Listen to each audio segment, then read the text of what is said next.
Hello, everyone. My name is Michelle Berber, and welcome to the Onward Education podcast, where we will be celebrating and also discussing some of the challenges associated with having a neurodiverse child.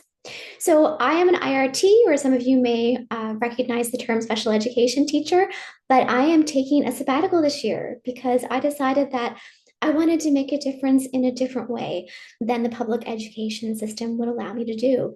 So here I am. I have had so much experience with children who are neurodiverse and have all these gifts to share with the world, but they think differently than we do. And it takes different strategies to effectively teach and parent them. So that is what this podcast is about. It's about celebrating our children and learning how to help them feel better heard, better understood, and helping you, the parent, feel more confident in your ability to intervene with your child every day. So let's get started. Hello there, and welcome to the Onward Education podcast. I hope your day is off to a great start, and hopefully, what I'll be discussing with you today will make it even better. So, now that we are into October, that means that homework is definitely becoming a part of your child's life. And it's not always an easy part to integrate into busy schedules, especially when your child is neurodiverse and maybe isn't excited about sitting down and focusing on the assigned task. So today we're going to chat about a few different strategies that can be helpful and reduce the tension of this time of day for you and your family.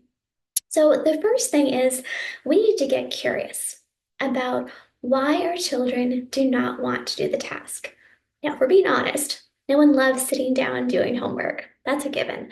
But if your child is really resistant, like putting up a fight, there very well could be a reason why. So to ask your child, what support do you need to be able to do this? Do we need to go back to the teacher and get more practice? Do we need to get the slides from today's presentation at school? Do we need to call a friend and see if they can provide you with the notes? What do we need to do to get you the support so that you feel capable of doing this homework?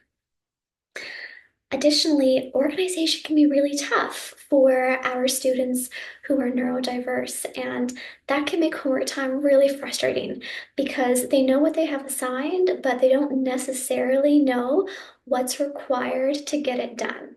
So it's like looking out into the horizon and saying, I know I need to get there, but all you can see are blockades in your way, and you just can't figure out the path to get there. So, in order to help your child get organized, it can be helpful to give them a checklist. And this is a checklist they can bring with them to school so that at the end of each day, they can go through and say, what do I need to bring home with me in order to be able to successfully complete my homework? So, that might mean stopping in to see a teacher at recess or lunch to get support, to get an extra book or an extra question, whatever it might be. Also on the checklist, you can include the actual materials from school. So their binder, their notes, their pencils, or whatever it might be that they need to get in the homework routine. If it's on the checklist, they're much more likely to bring it home. So when you help your child get organized like that, it also makes them feel more confident. So when they come home, they're more likely to feel good about sitting down and doing homework because they know they have all the materials. They're not feeling guilty or embarrassed. They forgot the necessary materials at school. It's kind of like starting ahead of the game before they even sit down to do it.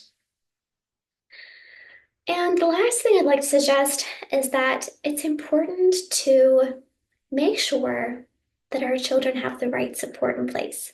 So they may need you just to be in the room. Because if you were in the room working on something, it could be you might just be journaling, or maybe you're reading the newspaper, or maybe you're working on your own project.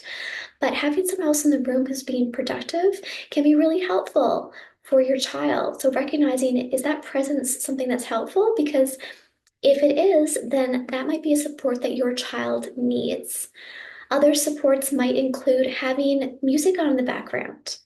And we have to understand that the type of music that our children might need to focus might not at all be what we need to focus. So being open to different things that might work for them that wouldn't work for us. So having that white noise in the background or having that very loud music in the background, be open to whatever works for them.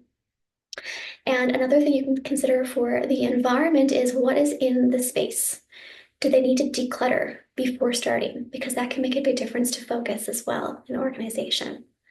So homework time can be tricky. That's a given, but hopefully with these strategies, you will have the tools to be able to make it a greater success in your home.